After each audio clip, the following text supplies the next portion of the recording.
Well, shining stars, we've done it. We've gotten to the very last chapter of our story. You stuck with it the whole time, and now it's time to find out what happens at the very end of the tale of Despero. The last thing we saw was the Princess P forgiving Roscuro the rat and telling him that she was going to take him up to the castle and have the cook make him some soup. She's such a nice person. All right, let's see what happens in chapter 52. You know what it's called? Happily Ever After. But the question you want answered, I know, is, did they live happily ever after? Yes and no. What of Roscuro? Did he live happily ever after? Well, the Princess P gave him free access to the upstairs of the castle, and he was allowed to go back and forth from the darkness of the dungeon to the light of upstairs. But alas, he never really belonged in either place. The sad fate, I'm afraid, of those whose hearts break and then mend in crooked ways.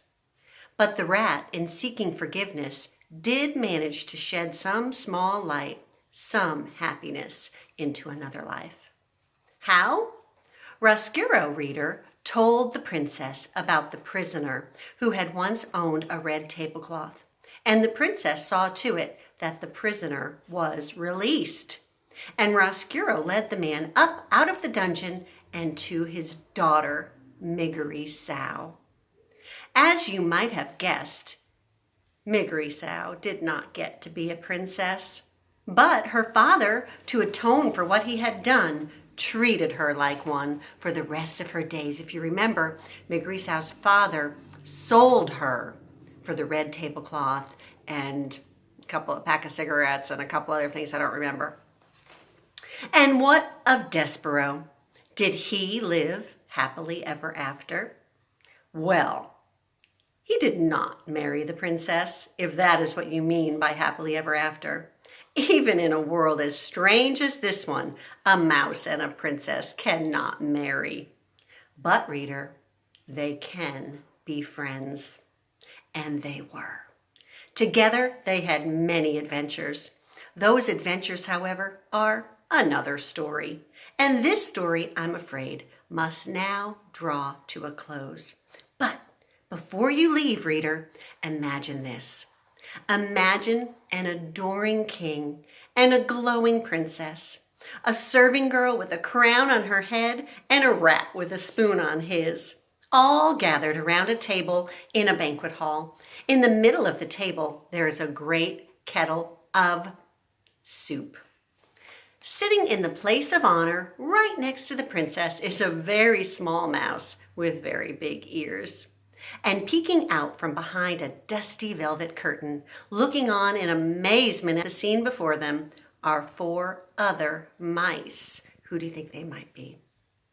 Mon Dieu! Look, look, says Antoinette. Do you remember who Antoinette is? Despero's mom. Oh, he lives, and he seems such the happy mouse. Forgiven, whispers Lester. Who's Lester? That's the dad, Despero's dad. Cripes, says Furlough. Unbelievable. Furlough is his brother. Just so, says the threadmaster, Hovis, smiling. Just so. And reader, it is just so, isn't it? The end. But wait, there's more. There's a little piece at the very end called a coda, and a coda pretty much just means the very end. It's just the very last section of a story. Let's find out what happens at the very last bit. Do you remember when Despero was in the dungeon, cupped in the Gregory the jailer's hand, whispering a story in the old man's ear? I would like it very much if you thought of me as a mouse telling you a story. This story, with the whole of my heart, whispering it in your ear in order to save you from darkness and to save you from anything else that is bad in the world.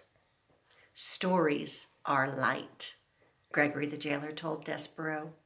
Reader, I hope you have found some light here too. There's our hero, Despero. Well, I hope you enjoyed that story, and I'll tell you a little secret about this story. It's such an awesome book that it has been made into a movie. I wish we could get together and watch the movie. If we were at school, we would. But maybe your mom or your dad or your TT or your Quin or your grandma can find you a copy of The Tale of Despero, the movie. You can find it at the library.